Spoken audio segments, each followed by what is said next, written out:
Hello అండి. Welcome back to our channel. ఈరోజు మన ఛానల్‌లో మంచి రెసిపీతో మీ ముందుకొచ్చేసానండి.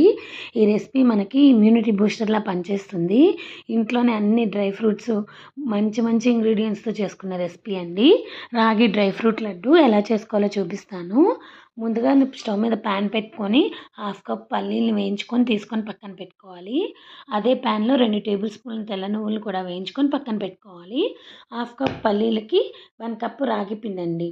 కొంచెం ఘీ వేసుకొని మనం కట్ చేసి పెట్టుకున్న డ్రై ఫ్రూట్స్ కూడా వేసేసుకోవాలండి. డ్రై ఫ్రూట్స్ నేను ఇక్కడ కాజు, బాదం, పిస్తా, వాటర్ మిలన్, సన్ఫ్లవర్ సీడ్స్ అయితే తీసుకున్నాను. మీకు కావాలంటే ఇంకే డ్రై ఫ్రూట్స్ అయినా యాడ్ చేసుకోవచ్చు. అవి కూడా మంచిగా వేగిన తర్వాత తీసుకొని పక్కన పెట్టుకున్నాను. ఇప్పుడు అదే ప్యాన్లో కొంచెం నెయ్యి వేసుకొని ఇందాక చెప్పాను కదండి, హాఫ్ కప్ పల్లీలకి 1 కప్ రాగి పిండి వేసుకొని పచ్చివాసన అంతా పోయి కలర్ ట్రాన్స్పరెంట్గా అవుతుందండి. చాక్లెట్ కలర్లోకి వస్తుంది. అప్పుడు మనం తీసుకొని పక్కన పెట్టుకొని చల్లార్చుకోవాలి. రాగి పిండి చల్లగా అయ్యేలోపు మనం వేయించి పెట్టుకున్న పల్లీల పొట్టు తీసుకొని మిక్సీ వేసుకొని అది రాగి పిండిలో వేసుకోవాలి. అట్లనే నువ్వులు కూడా మిక్సీ పట్టుకొని రాగి పిండిలో వేసుకోవాలి.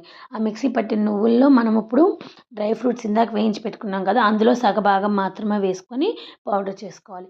డ్రై ఫ్రూట్స్, పల్లీ పౌడరు, అట్లనే బెల్లం తురుమండి, తగినంత బెల్లం తురుము, ఇంకా నువ్వుల పొడి అన్నీ వేసుకొని మిగిలిచ్చి పెట్టుకున్న డ్రై ఫ్రూట్స్ కూడా యాడ్ చేసుకొని నీట్గా కలుపుకొని నెయ్యి వేసుకుంటూ చిన్న చిన్న బాల్స్లా చుట్టుకోవాలండి. ఇది రోజుకొక్కటి తిన్నారంటే మంచి ఇమ్యూనిటీ బూస్టర్లా పనిచేస్తుంది. పిల్లలకి హెల్తీ స్నాక్లా కూడా అలవాటు అవుతుంది. నేను చేయగానే మా బాబుకైతే తీసుకెళ్ళి ఇచ్చాను. వాడి రియాక్షన్ మీరే చూడండి.